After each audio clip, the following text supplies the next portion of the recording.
stealing scene in the second act was his daughter-in-law, missing heiress Lily Chandler Pembroke. He'd given her the part when he'd filmed Casino on location in Saratoga the previous August, days before she disappeared. Her photograph captured not the mother Dani had known and loved and lost, but the woman Lily Chandler Pembroke had longed to become, vivacious, sexy, independent, someone else.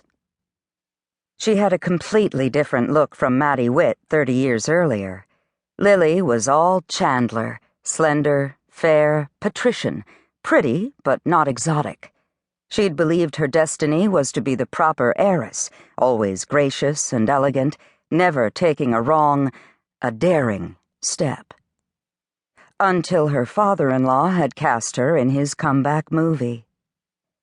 Lily's searing performance had helped catapult Casino into the commercial and artistic success Nick Pembrook, who hadn't done much since Maddie Witt's defection from his life and work, had needed. Naturally, he'd squandered it. No one had expected him to do anything else.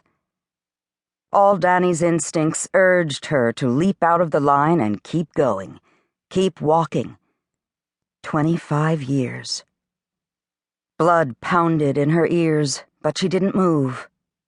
She remembered herself at 9, waiting for her mother to come home. She'd sat on a wicker swing on the front porch of the Chandler cottage in her raspberry-smeared white dress, plucking a basket of petunias bald-headed, until finally her white-faced father, Maddie Witt and Nick Pembroke's only son, had come for her. She made him put the raspberries she was saving for her mother into the refrigerator. They'd molded there, untouched. Dani stayed in the line. She didn't look like the women on the posters, with her black eyes and short black hair, her strong features and straight athletic figure, and her supposed recklessness. She was usually compared not to the Southern wits or the blue-blooded Chandlers, but to 3 generations of Pembroke scoundrels.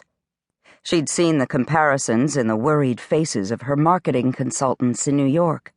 Through 2 days of non-stop strategy sessions, reports, brainstorming, even casual meals together, she'd sensed their unasked questions.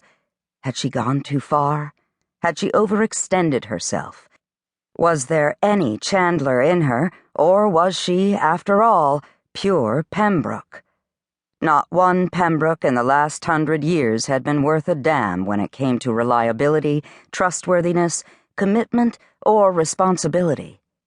When people did recognize a trace of her mother, of Chandler, in Dani, in her full, generous mouth, or her occasional displays of graciousness, it was commented on with surprise, as if they must have imagined it.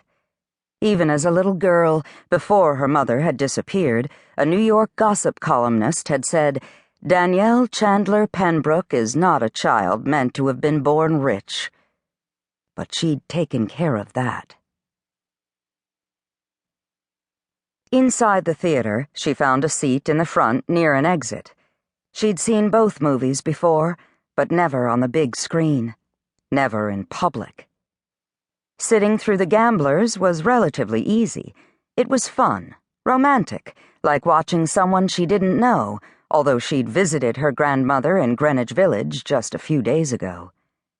Maddie Witt was 82 now, and still beautiful, still fiercely independent. The film's rendition of Ulysses Pembroke's life, the murdered grandfather Nick had never known, painted him as a lovable rogue, a well-meaning scoundrel. It skipped his tragic end. Dani almost left before Casino started.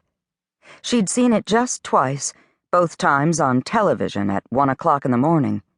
When it was released in the spring after her mother's disappearance, the adults around her all had agreed she should be spared.